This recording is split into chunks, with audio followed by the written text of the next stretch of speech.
മരിപ്പിക്കുന്നുവെങ്കിലോ. ഒന്ന് ആലോചിച്ച് നോക്കി. നമ്മൾ മരിക്കുന്ന എവിടാ? നമ്മൾ തോൽക്കുന്ന എവിടാ? നമ്മൾ തകർക്കപ്പെടുന്ന എവിടാ? നമ്മൾ ആത്മീക ജീവിതത്തിൽ നിന്ന് വിട്ടു നിൽക്കുമ്പോഴാ അല്ലേ?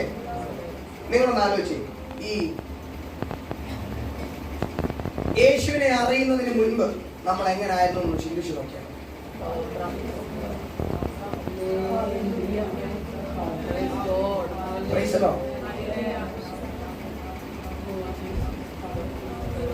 യേശുവിനെ അറിഞ്ഞ് നമ്മൾ വന്നത്, ഇതിനകത്ത് ജനിച്ചു വീണവരുടെ കാര്യമില്ല. യേശുവിനെ അറിവുള്ള ഭവനത്തിനകത്ത് ജനിച്ചു വീണവരുടെ കാര്യമില്ല. ഞാനൊക്കെ അങ്ങനെയാണ്, ജനിച്ചു വീണതാണ്. പക്ഷേ ഞാൻ പറയുന്നത് യേശു ആരാണെന്ന് അറിഞ്ഞു മനസ്സിലാക്കി അതിനകത്തേക്ക് പ്രവേശിച്ചവരുടെ കാര്യം. അവരുടെ പ്രത്യേകത എന്നാണെന്നറിയാമോ?